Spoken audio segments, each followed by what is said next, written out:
একবার একটা শেয়াল বনে বিচরণ করছিল। ও একটা ছোট্ট শাবক দেখতে পেল। ও ভাবলো, আজ একেই আমি খাবার হিসেবে গ্রহণ করব। আশেপাশে দেখলো কেউ দেখছে না, তো কেউ ছিল না। আর সেই শাবকের উপর আক্রমণ করলো, যা হলো একটা ঘোর অপরাধ। বনের নিয়ম অনুসারে আপনি কখনোই শাবকের উপর আক্রমণ করতে পারেন না। তারপর এই খবরটা যখন রাজা সিংহ জানতে পারলেন, সভার আয়োজন করলেন। কিন্তু সেখানে শেয়াল বলল, আমি তো এরকম কিছু করিনি। কিন্তু যদি আপনি এরকম বলেন, কোনো প্রমাণ দিন, এর কোনো সাক্ষী আছে?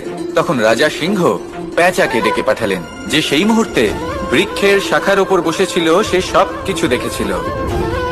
পেঁচা সব সত্যি কথা বলল, আর শেয়ালকে মৃত্যুদণ্ড দেয়া হলো। এবার এই কাহিনী আমি আপনাকে কেন শোনালাম? কারণ মানুষও কখনো কখনো এরকম কর্ম করেন যা শিয়াল করেছে। এটা ভাবেন কেউ দেখছে না, যখন আমি অনুচিত কর্ম করতেই পারি।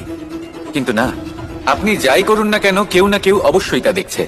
কোনো ব্যক্তি না হলেও কোনো প্রাণী, না হলে কোনো যক্ষ বা দেব বা প্রেত। যদি এনারা কেউ না দেখেন, তাহলে ধরিত্রী মাতা দেখেন, যেখানে দাঁড়িয়ে আপনি সেই কর্ম করছেন, তাই না? তাই একটা কথা সবসময় মনে রাখবেন, কে দেখছেন কে দেখছেন না সেই বিষয়ে ভাবা ছেড়ে দিন। এটা খুব সহজ কথা। আপনি যদি উচিত কর্ম করেন, উচিত ফল পাবেন। যদি অনুচিত কর্ম করেন, তাহলে আপনি অনুচিত ফল অবশ্যই পাবেন।